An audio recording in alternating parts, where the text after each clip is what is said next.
Hello दोस्तों। जैसा कि हमने लास्ट क्लास में डिस्कस किया था, जो हॉरिजॉन्टल प्रोजेक्टाइल मोशन था उसके लिए हमने इक्वेशन कैलकुलेट कर ली थी। ठीक है, तो हम आगे का डिस्कशन कंटिन्यू करते हैं। तो हमने जो डिस्कशन में करा था वो करा था y इक्वल्स टू के एक्स स्क्वायर। ये हमने इक्वेशन फाइनली जो है वो कैलकुलेट करी थी। ठीक है, y इक्वल्स टू के एक्स स्क्वायर।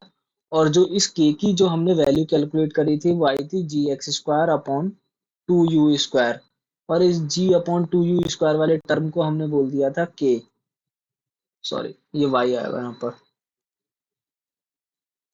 y आएगा। ठीक है ना, y equals to m x square आया था ना। y इक्वल m कह लो या k कह लो, एक ही बात है, क्योंकि ये जो k है वो कांस्टेंट टर्म है। ठीक है, तो ये k एक्स स्क्वायर आया था और k को हमने क्या अज्यूम करा था, g upon two you square, जो कि एक कांस्टेंट है। ठीक है, तो यहाँ तक हमने जो है लास्ट क्लास में डिस्कशन कंप्लीट किया था। अब हमारे लिए कंडीशन ये आती है कि अब हम इसमें नेक्स्ट जो है टर्म्स वो कैलकुलेट करना चाहते हैं। ठीक है, तो सबसे पहले मैं आपका जो फिगर था वो ड्रॉ करते हैं। ठीक है, ये था इस तरह से। जो इस डायरेक्शन में थी ये आपकी u थी वेलोसिटी। ठीक है, और इसी डायरेक्शन में आपने x कोऑर्डिनेट माना था और इस डायरेक्शन में आपने y माना था, तो ये आपका ओरिजिन हो गया था और ये आपका ग्राउंड लेवल था। ठीक है, तो आपको पता है कि आपका जो प्रोजेक्टाइल मोशन है, जो आपने बॉल जो फेंका हुआ है वो बॉल ओ पॉइंट से लेकर के, मान लेते हैं ये कोई हमने एक्स पॉइंट मान लिया। सॉरी, एक्स हम नोटेशन दूसरी चीज के लिए यूज कर रहे हैं, तो इसको कुछ भी हम बी पॉइंट मान लेते हैं। ठीक है, और यहाँ हमने एक पॉइंट पी माना था जिसके लिए हमने जनरल पॉइंट एक्स और वाई माना था, और हमने इस वाली डिस्टेंस को एक्स बोल दिया था, तो ये वाली डिस्टेंस हमारी वाई हो गई थी। ठीक है। ठीक है। ठीक है, अब हम चाहते हैं कि ओ से लेकर के बी तक का जो टाइम लगा है प्रोजेक्ट बॉल को गिरने में, वो कितना लगा है वो कैलकुलेट करना। तो उस टर्म को हम बोलते हैं टाइम ऑफ फ्लाइट। ठीक है, so now we are calculating time of flight.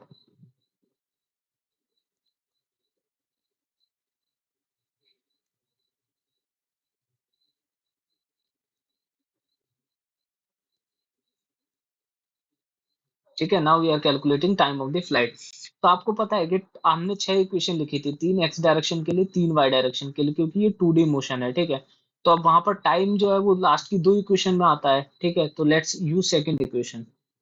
ठीक है, s y equals to u y t plus half a y into t square, ये होती है इक्वेशन। ठीक है, तो जो एस वाई है, डिस्प्लेसमेंट इन वाई डायरेक्शन, वो कितना है हमारे पास में, वो तो हमारे पास में हो गया आपका एच, क्योंकि जीरो से बी पॉइंट तक का चाहिए आपको, तो जीरो से बी पॉइंट तक आने के लिए जो वर्टिकल डिस्प्लेसमेंट हो गया वो एच हो गया। है ना, हम इस हाइट को जो है कैपिटल एच मान देते हैं। ठीक है, तो ये तो हमारे पास कैपिटल एच हो गया। और यू वाई डायरेक्शन में कितना है, जीरो है, क्योंकि वाई डायरेक्शन में तो इनिशियल वेलोसिटी नहीं है। ठीक है, फिर हाफ, फिर जी जो है वो पॉजिटिव होगा, बिकॉज जी जो है इस तरह से लग रहा है, आपका एक्ट हो रहा है बॉडी पे। तो जी और जो हमने वाई डायरेक्शन मानी है वो पॉजिटिव जी की डायरेक्शन में ही हो गई। ठीक है, तो ये हो जाएगा इतना। ठीक है, तो आप यहाँ से टी, अब आप टी को ना कैपिटल टी बोल दीजिए, ताकि ये थोड़ा हो जाएगा कि ये जो इक्वेशन है इसमें जो टाइम है कोई भी इंस्टेंट टाइम है। ठीक है, जो सॉरी इंस्टेंट टाइम नहीं है, कोई भी जो टाइम बॉडी पास करके आई है या आर्बिट्ररी पॉइंट के लिए इक्वेशन लिखी गई है। तो अभी हमें चाहिए कि ओ से लेकर के बी तक कितना टाइम गया, तो हम मान लेते हैं वो कैपिटल टी रहा होगा। ठीक है, तो कैपिटल टी कितना है आपका, ये आया टू एच अपॉन जी और रूट में। ठीक है, अब ठीक है, तो यहाँ पर ये हो गया आपका आंसर। ठीक है, तो this is the time of flight, इतना टाइम लगेगा बॉडी को ओ से लेकर के बी पॉइंट तक आने में। ठीक है, so let's move to the next part. ठीक है, तो ये है, तो हमारे यहाँ तक जो अभी कैलकुलेशन हुई, यहाँ से हमारा टाइम ऑफ फ्लाइट निकलेगा। ठीक है, नाउ इसके बाद हम रेंज की बात करते हैं। ठीक है।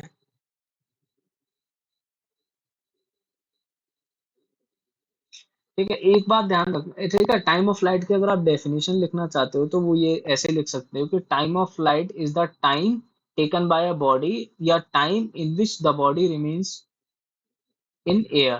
ठीक है। ठीक है,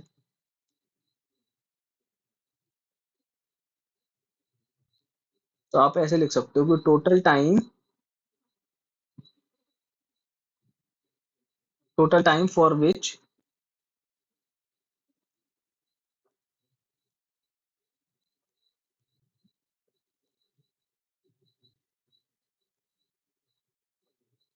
projectile remains in its flight, या एयर, ये भी लिख सकते हो, ठीक है, एक ही बात है। अब हमें रेंज निकालना है। देखो रेंज जो होती है वो होती है कि हॉरिजॉन्टल डिस्टेंस कितनी कवर करी है बॉडी ने। ठीक है, तो हॉरिजॉन्टली आपको पता है कि ये बॉडी ओ से लेकर के बी पॉइंट तक आई है। ठीक है, तो इसने हॉरिजॉन्टली अगर देखा जाए तो ये ओ पॉइंट है, तो इसके इक्वलेंट यहाँ पर होगा। तो हॉरिजॉन्टल जो इसने डिस्प्लेसमेंट कवर करी है अगर देखा जाए, मान लो, तो हॉरिजॉन्टल इसने ये, देखो ये मैं वाइट डायरेक्शन से दिखा रहा हूँ, बी पॉइंट लगभग यहाँ पर होगा ऐसा, तो ये इतनी इसने हॉरिजॉन्टल डिस्प्लेसमेंट कवर करी है। वर्टिकल डिस्प्लेसमेंट तो एच कवर कर ली इसने, हॉरिजॉन्टल डिस्टेंस इतनी कवर करी है। तो ये वाला जो पॉइंट है अगर आप देखो ध्यान से, तो ये पॉइंट किसके इक्वल है, ये वाला। अगर मैं यहाँ पर मान लो कोई भी पॉइंट बोल देता हूँ, मान लो यहाँ पर मैंने बोल दिया सी पॉइंट, तो बी सी जो हुई वो हुई आपकी रेंज। ठीक है, अब इसी बी सी को हमें कैलकुलेट करना है, तो ठीक है। तो ठीक है, मैं इसके लिए भी डेफिनेशन लिख देता हूँ कि हॉरिजॉन्टल डिस्टेंस कवर्ड,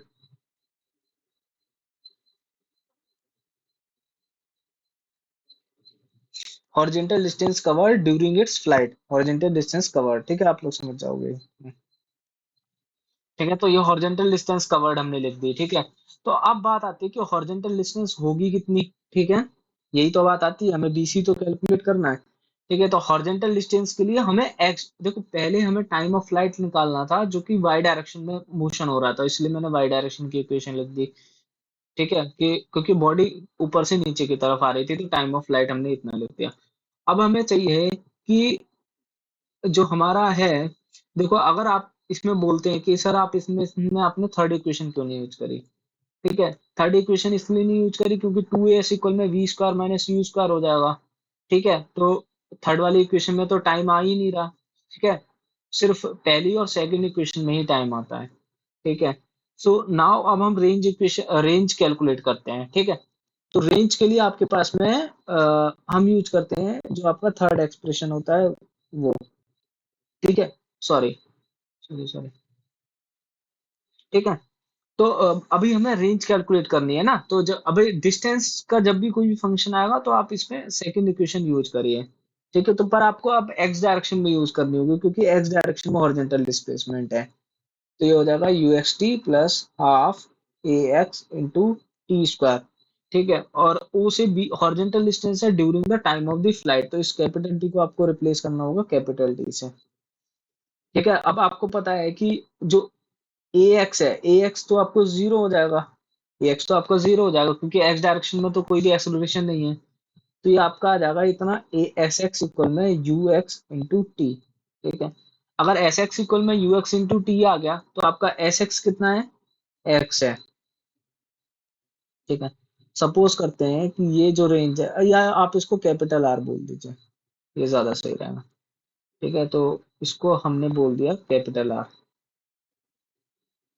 ठीक है, तो कैपिटल आर हो गई रेंज, और यू एक्स आपका यू था और टी आपका टाइम ऑफ फ्लाइट हो गया। ठीक है, अब यू टी आपने कैलकुलेट करा हुआ है, under root two H upon G, तो ये आपका फॉर्मूला बन गया ये। ठीक है, तो इस तरह से आप रेंज कैलकुलेट कर सकते हो। तो अब तक आपका टाइम ऑफ फ्लाइट के कैलकुलेट हो गया, आपका रेंज कैलकुलेट हो गया। सपोज अगर हम बात करते हैं कि मान लो कि वेलोसिटी एट एनी पॉइंट, ठीक है, अगर मान लो आपसे कैलकुलेट करा जाता है कि किसी भी पॉइंट पर वेलोसिटी कितनी होगी, तो फिर आप क्या बोलोगे। ठीक है, तो लिखोगे आप velocity at any instant of time.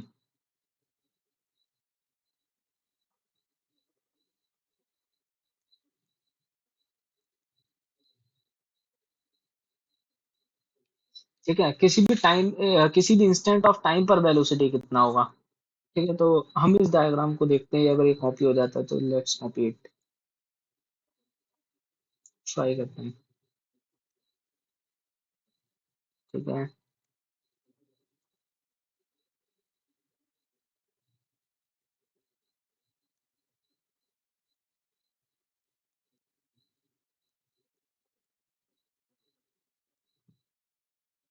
तो यार इसमें यही प्रॉब्लम है।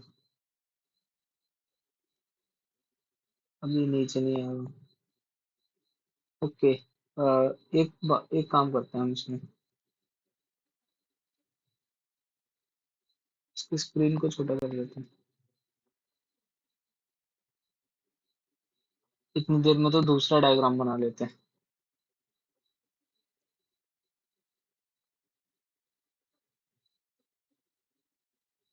ठीक है, तो हम ऐसा करते हैं, दूसरा डायग्राम बना लेते हैं, तो इतनी देर टाइम में तो बन जाता है। या आप यहाँ पर कैलकुलेशन कर सकते हैं, ये भी आपको दिख रहा होगा। ठीक है ना? हाँ, ये सही है। तो हम यहाँ कैलकुलेशन कर लेते हैं।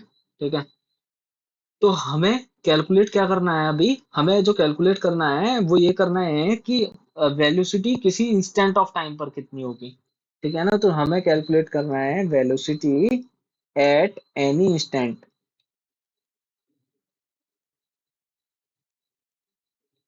ठीक है, तो अगर मान लो मैं पी पॉइंट ले लेता हूँ, कोई भी इंस्टेंट ऑफ टाइम पर मैंने पी पॉइंट ले लिया, और इस पी पॉइंट पर मुझे जो है वेलोसिटी कैलकुलेट करनी है।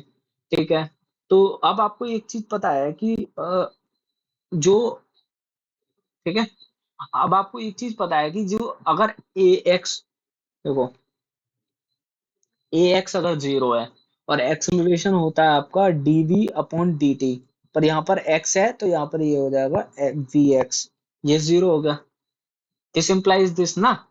ठीक है, तो अगर acceleration zero, dv x upon zero, इसका मतलब क्या हुआ कि आपको बताया गया कि कांस्टेंट क्वांटिटी का ही डिफरेंशिएशन जीरो हो सकता है, तो इसका मतलब वी एक्स जो है वो कांस्टेंट रहा होगा।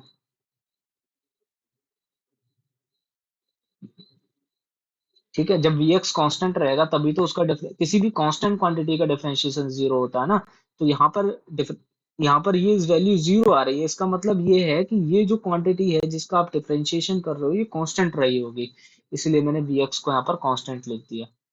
ठीक है, तो अगर वी एक्स कांस्टेंट है तो वी एक्स कांस्टेंट है, यानी कि एक्स डायरेक्शन में वेलोसिटी चेंज ही नहीं हो रही, तो अगर किसी भी पॉइंट वी एक्स, है ना, हम मानते हैं कि मान लो यहाँ पर एक्स डायरेक्शन में, ये तो आपकी नेट वेलोसिटी की डायरेक्शन हो गई वी, और इस डायरेक्शन में हम वी एक्स बोलते हैं, और इस डायरेक्शन में मान लो हम वी वाई बोलते हैं।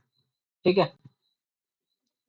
रुको एक मिनट, एक काम करते हैं, यहाँ से इसको रब कर देते हैं इस वाले जी को। अब ठीक है, और इसको हम बोल देते हैं वी वाई। ठीक है, तो वी एक्स हमारे पास में कांस्टेंट है, यानी कि वी एक्स जितना पहले था उतना ही अभी है, तो वी एक्स किसके बराबर होगा, यू एक्स, और यू एक्स किसके बराबर था, यू। तो आपको एक बात तो ये ध्यान रखनी है। ठीक है, अगर एक्स डायरेक्शन में एक्सेलरेशन जीरो है तो इसकी वेलोसिटी कभी भी चेंज नहीं होगी, वेलोसिटी कांस्टेंट आएगी, तो इसलिए मैंने इसको यू लिख दिया। ठीक है, अब बात आती है कि वी वाई निकालना है, तो वी वाई निकालने के लिए क्या फॉर्मूला लगाओगे आप, v इक्वल में u प्लस ए टी लगा देते हैं, तो वी वाई इक्वल में कितना हो जाएगा, u y plus a y into t. ठीक है, अब वी वाई आपको निकालना है, यू वाई कितना होगा, ये तो जीरो होगा ऑब्वियसली, प्लस ये हो जाएगा जी, और फिर हो जाएगा आपका टी। तो ठीक है, अब यहाँ पर इस टी की जगह आप कैपिटल टी नहीं पुट करोगे, क्योंकि ये जो टाइम है स्मॉल टी, ये ओ से लेकर के पी तक आने का टाइम है, और जो कैपिटल टी है वो ओ से बी तक आने का टाइम है, इसीलिए आपने स्मॉल टी पुट करा है। तो आपका वी वाई जो हो गया वो कितना है आपके पास में, जी टी। ठीक है, अब देखो, ठीक है, तो आपने वी एक्स कैलकुलेट कर लिया और वी वाई, और वी एक्स और वी वाई के बीच का एंगल कितना है, 90 डिग्री है, ये देखो, जिसको मैं रब कर रहा हूँ, सॉरी कलर कर रहा हूँ। ठीक है, तो ये कितना है, वी एक्स और वी वाई के बीच में 90 डिग्री का एंगल है, तो आपको पता है जब भी 90 डिग्री का एंगल होता है तो उसका मैग्नीट्यूड कैसे निकालते हो, सो नेट वेलोसिटी जो हो जाएगी वो कितनी हो जाएगी, V X square plus V Y square, इसमें two A B cos theta आता है, तो कॉस 90 जीरो हो जाएगा। ठीक है, तो इसकी वैल्यू कितनी आ जाएगी, u square plus g square into t square, ये वेलोसिटी होगी v किसी भी इंस्टेंट ऑफ टाइम पर। ठीक है, ठीक है, अब मान लो कि आपसे पूछा जाता है कि ये एंगल कितना बना रहा है। ठीक है, तो अगर हम मान लो इस एंगल को बोल देते हैं बीटा, इसको हम किसी दूसरे कलर से यूज करते हैं, और इसको अब हम 90 वाले कौन, ओ ये पूरा ही मिट गया।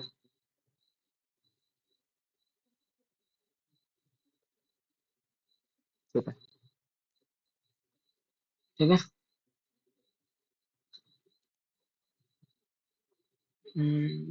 कौन सा कलर यूज किया जाए, व्हाइट करते हैं चलो। ठीक है, ये कुछ इस तरह से है। ठीक है, तो अब मान लेते हैं कि ये थीटा डिग्री का एंगल बना रहा है। ठीक है। ठीक है, तो अभी ध्यान रखो, मैं इस ट्राइंगल को ना यहाँ पर बना देता हूँ, तो आपको ज्यादा समझ में आ जाएगा। ये आपकी कुछ v डायरेक्शन में वेलोसिटी है।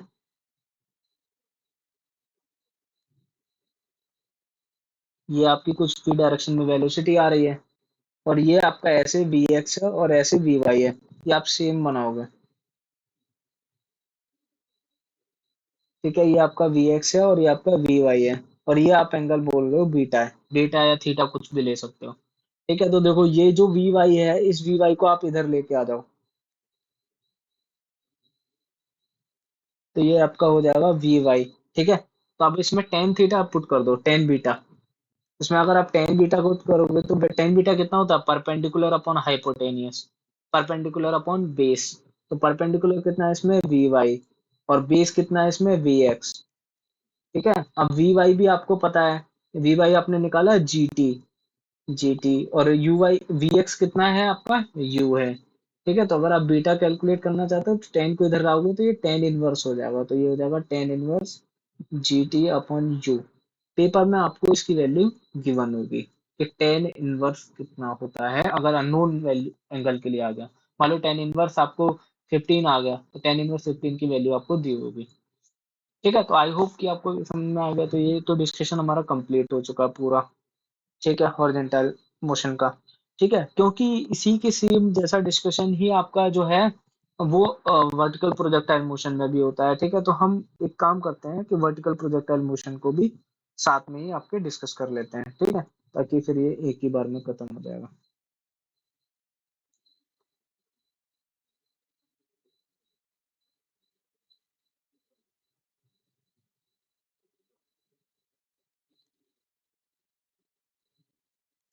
फिर हम दोनों के कंबाइंड प्रॉब्लम्स कर लेंगे।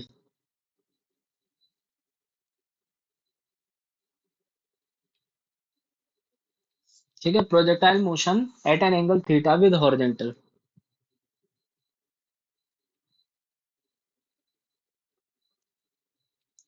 ये जो है आपको गिवन है। ठीक है, यानी कि इस बार सिचुएशन कुछ ऐसी है।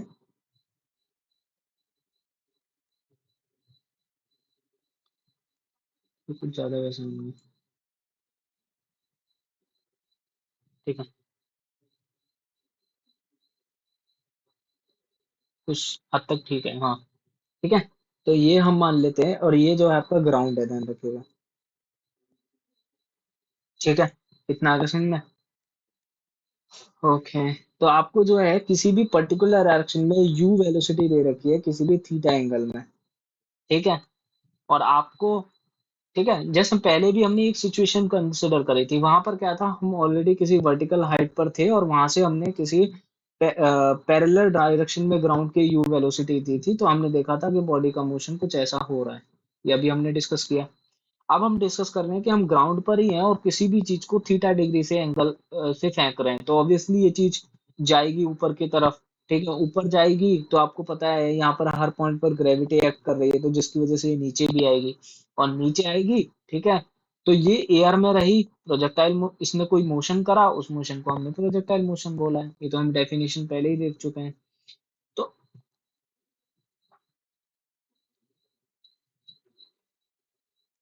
ठीक है, तो अभी हम शुरू करते हैं इसका कि ये जो बॉडी हमने फेंकी है, क्या ये प्रोजेक्टाइल मोशन बनाती है, इसको मैथमेटिकली कैसे रिप्रेजेंट करेंगे। ठीक है, तो अब हम इसका मैथमेटिकल एक्सप्रेशन डिराइव करना चाहते हैं, और एक्सप्रेशन इसका जैसे अभी हमने पिछला निकाला है ठीक उसी तरह से ही निकलेगा। कोई भी इसमें कोई वो नहीं है अलग से। ठीक है, आप इसमें भी फिर से वही छह इक्वेशन लगाई जाएंगी, जो छह इक्वेशन हमने अभी पढ़ी थी, वही छह इक्वेशन सेम यहाँ पर भी यूज होंगी। ठीक है। ठीक है, तो अब यहाँ पर हम एक्स डायरेक्शन इसे मानेंगे और वाई डायरेक्शन इसे मानेंगे, ऑब्वियसली, क्योंकि यहाँ पर से हम बॉडी को फेंक रहे हैं तो ये ज्यादा कन्वीनियंट है। इसको हम थोड़ा सा सही कर देते हैं।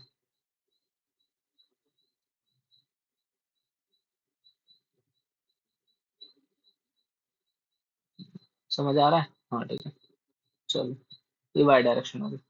ठीक है, तो अभी हमारे, अब हम यहाँ पर कैलकुलेट करना चाहते हैं क्या,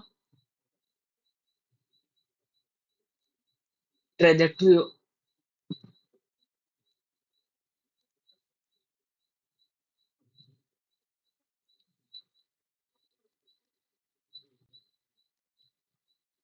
इसको बोलते हैं ट्रेजेक्टरी इक्वेशन या इक्वेशन ऑफ पाथ। तो आपको समझ आया था कि ट्रेजेक्टरी में क्या करना है, कोऑर्डिनेट के बीच का आपको कैलकुलेट करना है रिलेशन। ठीक है, तो यहाँ कोऑर्डिनेट है एक्स और वाई, इन दोनों के बीच का आपको रिलेशन कैलकुलेट करना है। ठीक है, कैलकुलेट करते हैं। तो ध्यान करो, उस वाली इक्वेशन में हमने कहाँ से एक्सप्रेशन को करना शुरू करा था। ठीक है, एक बार याद करके देखो आप। ठीक है, यहाँ पर भी ए वाई जो होगा वो आपका कितना आएगा, प्लस जी होगा। ठीक है, और एक्सलेशन जो है आपका, ठीक है, सॉरी, एक्सलेशन आपका नेगेटिव डायरेक्शन है ना वाई के, तो नेगेटिव डायरेक्शन है तो यहाँ पर माइनस जी हो जाएगा, माइनस जी। ठीक है, इतना आसान में। ठीक है, यहाँ पर हम इस वाले डिस्टेंस को जो कंप्लीट है इसको हमने रेंज कैलकुलेट करा था, तो हम इसको बोल देते हैं रेंज है, कैपिटल आर। ठीक है, और हमने यहाँ पर एक पॉइंट वहां पर भी कंसीडर करा था, यहाँ पर भी कंसीडर करते हैं। ठीक है, तो वो पॉइंट मानते हैं, मानने आपने, ये कोई सी भी इंस्टेंट ऑफ टाइम पर v वेलोसिटी है, तो इसका x कंपोनेंट इधर होगा vx, और इस डायरेक्शन में कोई कंपोनेंट होगा vy। ठीक है, और वो वहां पर भी x डायरेक्शन के साथ में हमने एंगल माना था बीटा, यहाँ पर भी बीटा मान लेते हैं। ठीक है, ठीक है, सेम डायरेक्शन सेम सब कुछ वही है जैसा अभी हमने पिछला वाला करा था। अब एक काम करते हैं हम यहाँ से, कि इस वाले जी को हटा देते हैं।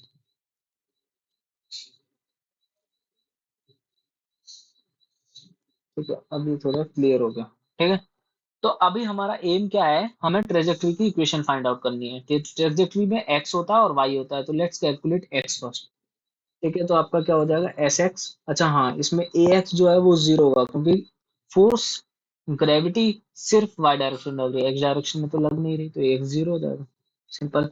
तो एस एक्स इक्वल में क्या हो जाएगा, you x T plus half A x into t square. ठीक है, ये वाला टर्म जीरो होगा क्योंकि ए एक्स जीरो है, तो बचा कितना, सिर्फ ये। तो एस एक्स कितना हो जाएगा आपके पास में, ये तो किसी भी इंस्टेंट ऑफ टाइम के लिए आपने एक्स मान लिया ना, जैसे यहाँ पर है। तो आप अगर इसको दिखाना चाहते हो, लाइक इसको दूसरा कलर से यूज करते हैं तो ज्यादा सही है।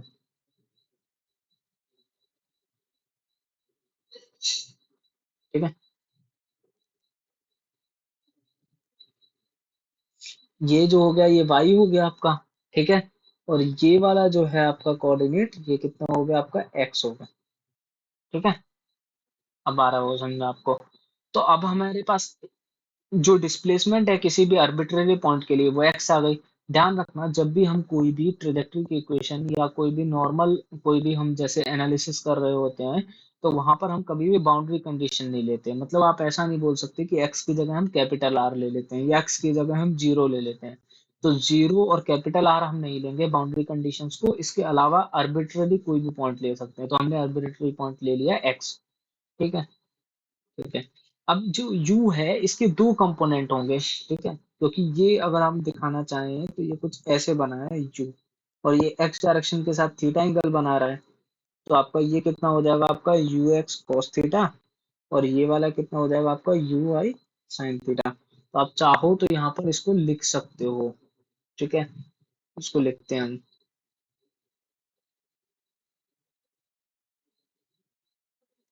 थोड़ा सा नीचे करते हैं और यहाँ पर लिख देते हैं। ठीक है, यू एक्स जो है आपका कितना है, यू कॉस थीटा, और यू वाई जो है आपका वो है यू साइन थीटा। जो थीटा की डायरेक्शन में एंगल होता है उसे हम बोलते हैं कॉट।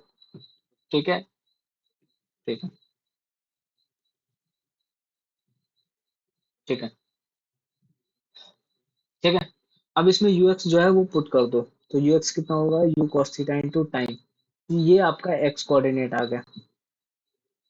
अब ये एक्स और वाई के बीच का रिलेशन तो है नहीं है, तो यानी कि हमें वाई और कैलकुलेट करना पड़ेगा, फिर बाद में देखते हैं कि क्या होगा। तो अगर हम इसमें वाई देखते हैं तो वाई क्या होगा।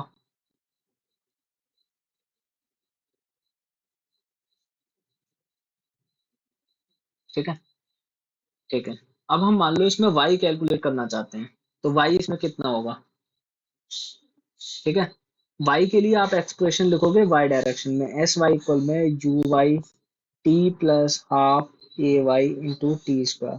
देखो मैं इसमें कुछ नया नहीं कर रहा हूँ, जो इक्वेशन हैं आपके पास 6 इक्वेशन आपको बताई गई थी, 3 x डायरेक्शन के लिए 3 y डायरेक्शन के लिए, उन्हीं से यूज करना है। तो एस वाई इतना आ गया। अब एस वाई जो है आपका आर्बिट्ररी पॉइंट पर कितना है, वाई है। और यू वाई जो है वो कितना है आपके पास, U sine theta into T है।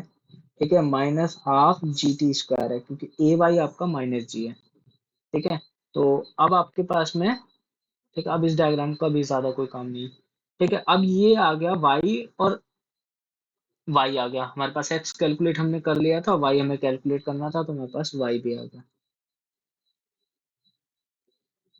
ठीक है, देखो अगर रिलेट करके याद रखोगे तो चीजें याद रहेंगी। ठीक है, एक्स आ गया आपके पास में, वाई आ गया। अब इसमें प्रॉब्लम ये है कि हमें एक्स और वाई के बीच का रिलेशन करना है, पर यहाँ पर टाइम और आया, तो कहीं से किसी भी एक इक्वेशन से टाइम निकाल करके किसी दूसरी इक्वेशन में पुट कर देते हैं। तो यहाँ से निकालना आसान रहेगा। तो यहाँ से टाइम अगर आप कैलकुलेट करते हो तो कितना आएगा, x by you cos theta. और इसको इस वाली इक्वेशन में पुट कर देते हैं। इसका एक नया फीचर है जो मुझे आज पता चला, ये वाला। देखते देखो, सॉरी, इस तरह का। ठीक है,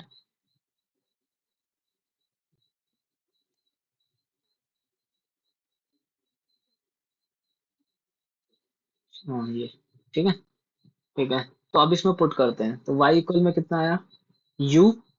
ठीक है, फिर साइन थीटा, फिर टाइम की जगह इसमें पुट कर देते हैं x by you cos theta, फिर माइनस हाफ जी, और टी स्क्वायर की जगह लिख देते हैं x square upon u square cos square theta. ठीक है, तो ये देखो y, फिर u। ठीक है, अब साइन थीटा, सॉरी u से u तो कैंसिल हो गया।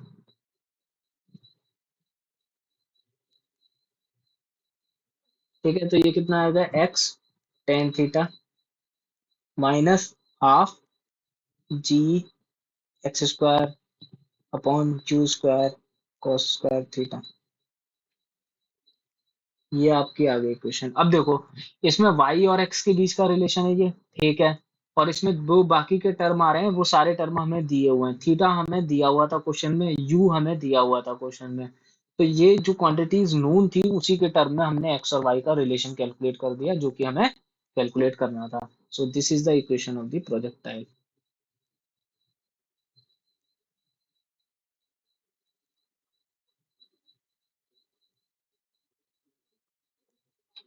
ठीक है, ठीक है।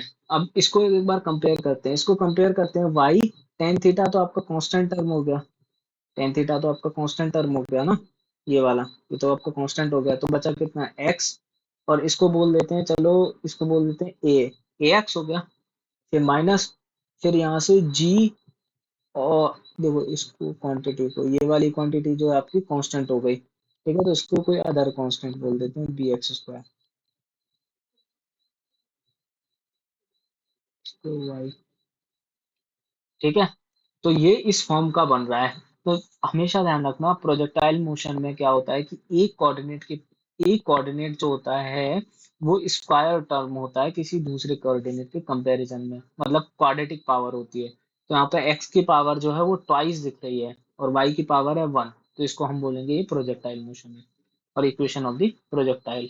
ठीक है, ठीक है। अच्छा, यहाँ पर ए और बी भी लिखना चाहो तो आप लिख सकते हो। ए कितना है यहाँ पर, टेन थीटा, और बी कितना है आपका, G upon two you square cos square theta.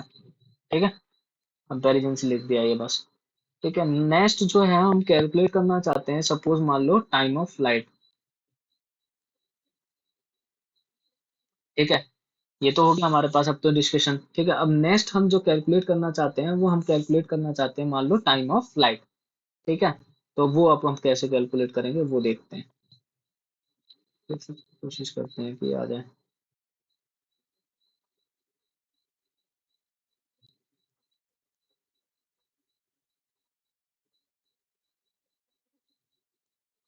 ठीक है,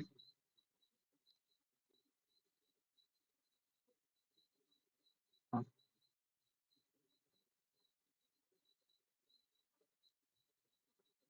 अब हो गया, ये सही है। ठीक है।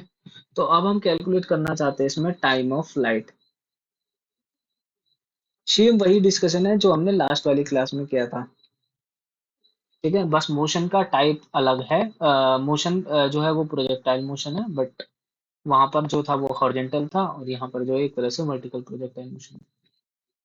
ठीक है, तो कैलकुलेट करते हैं टाइम ऑफ फ्लाइट। ठीक है, तो टाइम ऑफ फ्लाइट कैसे कैलकुलेट करेंगे? ठीक है, तो जिस इक्वेशन में टाइम होगा उसी इक्वेशन से टाइम ऑफ फ्लाइट कैलकुलेट कर देंगे। तो वहां पर हमने कैलकुलेट करा था एस वाई इक्वल में u y t plus half a y into t square, ये इक्वेशन ली थी हमने वहां पर भी।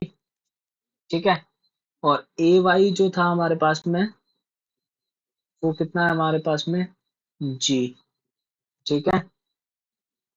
ठीक है। ठीक है, और अगर हम कैलकुलेट करना चाहते हैं तो इसमें हमें जो है टाइम ऑफ फ्लाइट कैलकुलेट करना है। ठीक है, तो टाइम ऑफ फ्लाइट हम क्या करते हैं, एक काम करते हैं। ठीक है, डिस्प्लेसमेंट जो है आपके पास में वो कितनी है, डिस्प्लेसमेंट जो है वो कितनी है, आप लिख रहे हो एस वाई। ठीक है, अब देखो, आप ओ पॉइंट से चलना शुरू करे थे और वापस से इसी पॉइंट पर आ गए। इसको बोलते हैं, मान लो कि ए पॉइंट है, आपने ओ पॉइंट से शुरू करा था और वापस आ गए आप ए पॉइंट पर, तो डिस्प्लेसमेंट इन वाई डायरेक्शन कितना हुआ? एक्स डायरेक्शन में तो डिस्प्लेसमेंट हुआ आर, पर वाई डायरेक्शन में कितना डिस्प्लेसमेंट हुआ? जीरो। ओ और ए के बीच में वर्टिकल हाइट कितनी है? कुछ नहीं है, तो ये जीरो होगा। ठीक है, और यू आई कितना है आपके पास में? यू आई है आपके पास में you sine theta into t. ठीक है, अच्छा इसको मैं हटा देता हूँ क्योंकि ये तो आपको पता ही है। ठीक है, माइनस हाफ जी इंटू टी स्क्वायर। ठीक है, अब आपको पता है कि यहाँ पर टी की जगह पुट करना है कैपिटल टी। ठीक है, कैपिटल टी पुट करना है ना यहाँ पर, तभी तो आपका निकलेगा यहाँ पर से टाइम। ठीक है, तो ठीक है,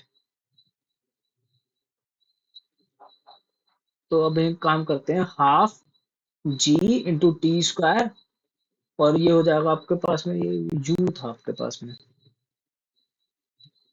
ये था आपके पास में यू।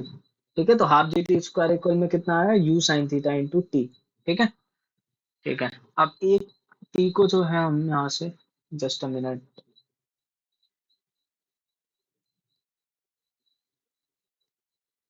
एक्चुअली में वो जो फाइल है वो थोड़ा सा इसमें वो हो गया कि ये डिलीट हो गई, मतलब जो रिसेंटली से हुआ था रिफ्रेश करने से वो डिलीट हो गया। कोई बात नहीं, हम इसको जल्दी से कर लेते हैं। हमने लगाया था एस वाई इक्वल में u y t plus half a y into t square.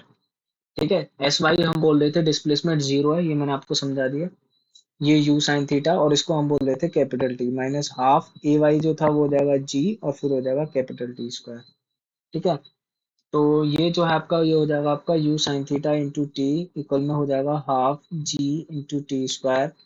ये कैंसिल हो जाएगा, तो यहाँ से आपका टी आ जाएगा, वो कितना आ जाएगा, two you sine theta upon जी।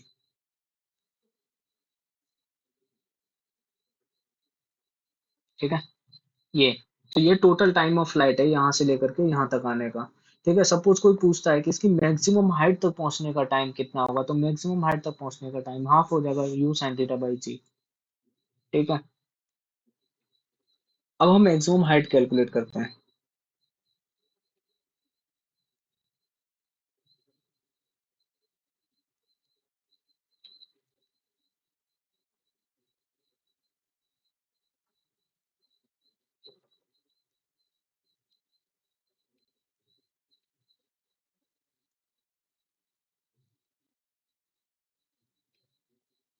क्या करें इस डायग्राम को, डायग्राम की जरूरत है नहीं वैसे। ठीक है, अब हमें कैलकुलेट करनी है।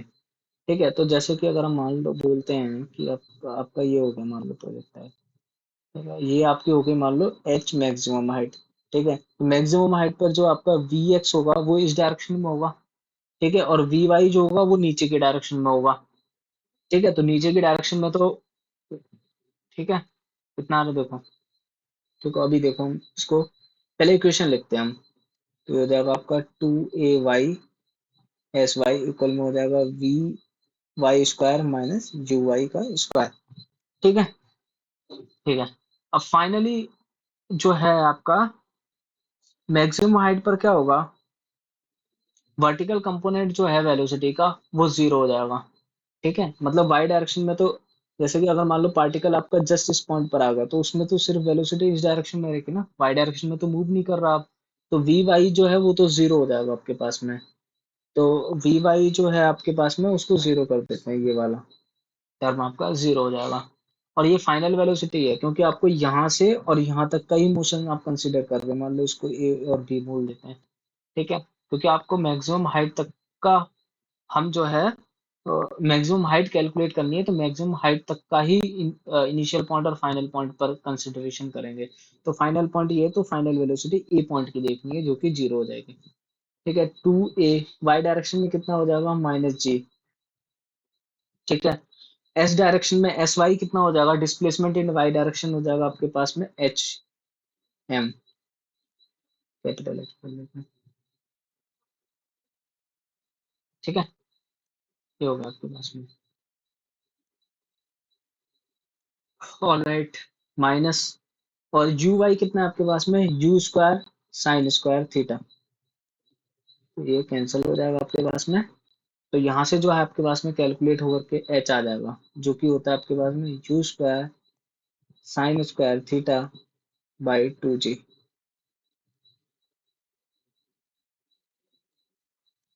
ठीक है, समझ आया इतना। ठीक है, ऑलराइट। तो या तो ये आपकी मैक्सिमम हाइट हो गई, कितनी होगी। ठीक है, अब हमारे पास जो आता है वो ये आता है कि अब हम लास्ट उसमें हमने टर्म कर कैलकुलेट करा था range. So now calculate range here also. ठीक है, रेंज क्या है, रेंज एक्स डायरेक्शन में डिस्प्लेसमेंट है, यही है ना रेंज। तो हम एक्स डायरेक्शन में डिस्प्लेसमेंट को कंसीडर करते हैं। तो हमने बात करी थी, क्या बात करी थी हमने, हमने ये कहा था कि एक्स डायरेक्शन में, तो एक्स डायरेक्शन में ही जो वैल्यू, जो इक्वेशन ऑफ मोशन है वो यूज करेंगे। तो हम यूज करेंगे एस एक्स इक्वल में you x T plus half A x into t square. ये वाला टर्म तो जीरो हो गया क्योंकि ए एक्स जीरो है, और ये वाला जो है वो रेंज बन गया, क्योंकि ये वाली जो है ना डायरेक्शन, इसको आप क्या बोलोगे, रेंज। ठीक है, तो रेंज होगी आर, और यू एक्स कितना है आपके पास में, you cos theta into t. ठीक है, टी। अब यहाँ पर टी की जगह क्या रखोगे, क्योंकि ये जो है यहाँ से यहाँ तक का रेंज है, तो आपको टाइम जो लेना पड़ेगा यहाँ से यहाँ तक का लेना पड़ेगा। तो ये कंप्लीट टाइम हो जाएगा, टोटल टाइम पीरियड टी। तो आपको यहाँ पर टी की जगह क्या पुट करना पड़ेगा, कैपिटल टी। तो आर हो जाएगा यू कॉस थीटा, और टोटल टाइम आपने निकाला है अभी two you sine theta upon g. Total time है, हाफ टाइम नहीं लेना। तो आर कितना हो जाएगा आपके पास में, आर हो जाएगा आपके पास यू स्क्वायर और two sine theta cos theta. देखो ये आइडेंटिटी होती है, two sine theta cos theta जो होता है ये होता है आपके पास में साइन टू थीटा। ठीक है, तो ये यू स्क्वायर हो गया you square sine two theta upon में जी। ठीक है, ये हो गया आपके पास में। तो यहाँ से तो हमारी रेंज कैलकुलेट हो गई। ठीक है, अभी एक बात आती है कि अगर मान लो हम मैक्सिमम हॉरिजॉन्टल रेंज निकालना चाहते हैं, रेंज का फॉर्मूला है हमारे पास में U square sine two theta upon में जी। ठीक है, अब हम चाहते हैं कि इसकी मैक्सिमम वैल्यू कहाँ पर आएगी, रेंज जो है मैक्सिमम कहाँ पर आएगी। तो देखो u और g तो कांस्टेंट है, इनको वेरी कर नहीं सकते, आप थीटा वेरी कर सकते हो। ठीक है, ठीक है, तो अब हम देखते हैं कि यहाँ पर साइन टू थीटा की मैक्सिमम वैल्यू कितनी होगी। साइन टू थीटा की मैक्सिमम वैल्यू होगी वन। ठीक है, मैक्सिमम वैल्यू वन होगी, और वन कब आता है, जब होता है आपके पास में साइन 90 डिग्री। ठीक है, तो यानी कि टू थीटा इक्वल में कितना हो गया, 90 डिग्री, तो थीटा कितना हो गया आपके पास में, 45 डिग्री। तो यानी कि 45 डिग्री के लिए जो है आपके पास में रेंज जो है वो मैक्सिमम होगी 45 डिग्री के लिए। ठीक है, और वो उसकी अगर आप वैल्यू निकालना चाहते हो आर मैक्सिमम की, तो वो कितनी हो जाएगी, u square sine two into 45 upon में जी। ये कितनी वैल्यू हो गई यू स्क्वायर बाई जी, तो ये मैक्सिमम रेंज की वैल्यू है। ठीक है। अभी एक और क्वेश्चन आता है कि हॉरिजॉन्टल रेंज जो है वो किन किन दो एंगल्स के लिए क्योंकि देखो साइन की जो वैल्यू है ना वो रिपीट करेगी। ठीक है, तो साइन की वैल्यू अगर रिपीट करेगी तो रेंज जो है किन्हीं दो एंगल के लिए सेम हो सकती है, तो किन दो एंगल के लिए सेम होगी। ठीक है, तो वो हम कैलकुलेट करते हैं। तो हम कैलकुलेट करना चाहते हैं कि टू एंगल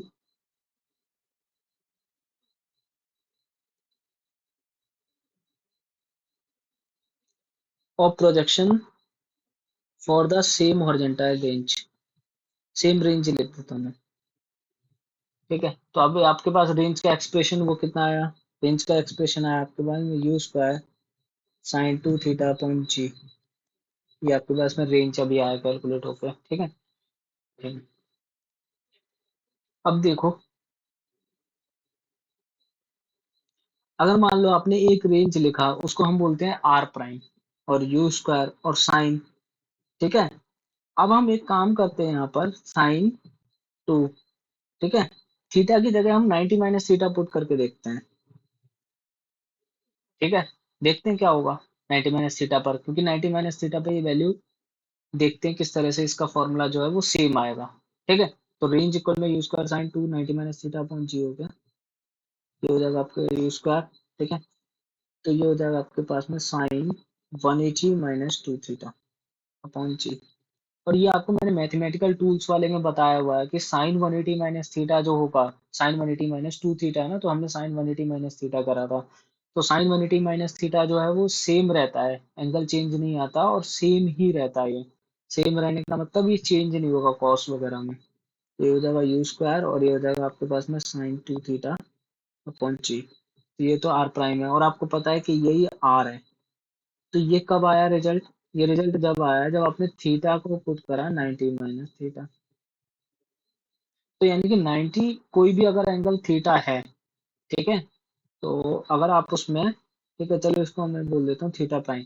ठीक है, तो जब थीटा प्राइम को अगर हम 90 माइनस थीटा पुट करेंगे तो उन दो वैल्यूज के लिए जो रेंज है वो सेम आएगी, यानी कि रेंज इसके लिए आर प्राइम और इसके लिए आर सेम आएगी। ठीक है, सॉरी इसमें इक्वल साइन नहीं है, ये भी बताते हैं। ठीक है, थीटा और 90 माइनस थीटा के लिए रेंज सेम आएगी। ठीक है, तो अगर हम बात करते हैं कि जैसे मान लो कोई भी दो एंगल ले लेते हैं, मान लो अगर हम बोलते हैं कि 30 डिग्री के लिए वैल्यू सेम आई, रेंज आता है कुछ कुछ आता है रेंज, मान लो आर। ठीक है, तो अगर आप 90 माइनस 30 करोगे तो कितना आ जाएगा 60 डिग्री। तो यानी कि 60 डिग्री पर भी जब आप रेंज करोगे तो वो भी सेम आएगा, तो आपका आर प्राइम जो हो जाएगा वो आर प्राइम टू, ये कहने का मतलब था। सो ऑल राइट, आपको ये सब चीजें समझ में आ गई होगी।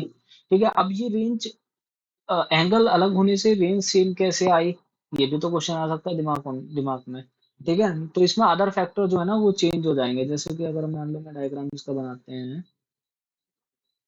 ये कुछ इस तरह का है मान लो। ठीक है, ये हमने एक्स डायरेक्शन, ये हमने वाई डायरेक्शन बोली थी। ठीक है, तो अगर मान लो कि ये प्रोजेक्टाइल मोशन किसी एंगल के लिए है, सॉरी ये मान लीजिए थीटा डिग्री के लिए है। ठीक है, और ये मान लो थीटा इक्वल में हम कुछ भी बोल देते हैं 30 डिग्री, तो आपको पता है थीटा इक्वल में 60 तो कुछ और ज्यादा होगा, तो ये कुछ ऐसे आएगा। ठीक है, अरे हाँ फिर